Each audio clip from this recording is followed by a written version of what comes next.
Et donc là, on est face à la parcelle d'asperges qui a constitué mon projet d'installation, qu'on a planté en mars dernier. Donc il y a 10 hectares d'asperges. Pour ce qui est de la conduite de culture, alors la particularité de l'asperge, c'est qu'une fois qu'elle est mise en place, elle est mise en place pour 10 ans, c'est une culture pérenne. Et donc on peut considérer que chaque intervention peut avoir un impact sur du long terme. La difficulté majeure qu'on rencontre, c'est au niveau du désherbage, parce qu'il n'y a pas de molécules sélectives sur asperges qui sont homologuées. On ne dispose que de molécules non sélectives dont on essaie de limiter l'application. Donc on a recours à beaucoup de désherbage mécanique avec des passages réguliers en essayant d'anticiper au maximum.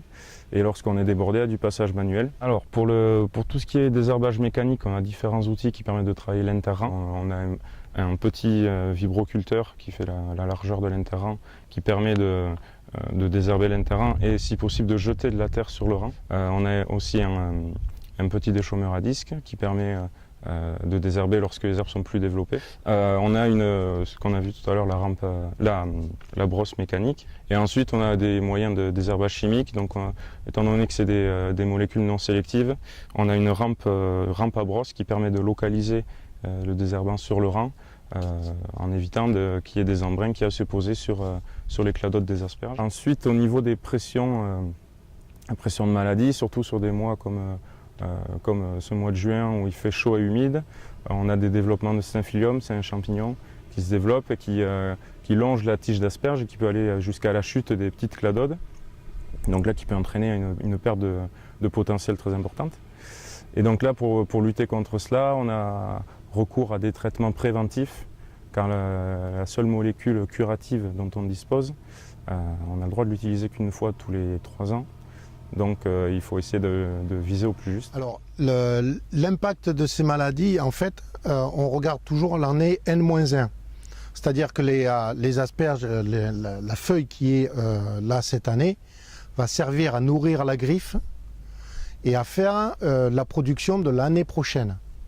Donc si il y a une forte attaque de Staphylium, on voit quand on prend l'asperge de cette façon-là, on a les cladodes qui restent dans les mers. Donc les cladodes, ce sont les feuilles de l'asperge. Ce qui fait que si vous avez des feuilles qui vous restent dans les mains, c'est que la plante ne peut plus se nourrir correctement et ça impacte directement le rendement de l'année prochaine. Le ravageur principal de l'asperge, c'est le cryocère. C'est un petit coléoptère qui se développe sur les asperges et qui a tendance à les peler et à manger la cuticule des branches d'asperges. Et on sait que la sève circule sur l'extérieur des branches et ça fait dessécher le pied d'asperge. Alors là, moyen de lutte pour le cryocère sont des traitements insecticides de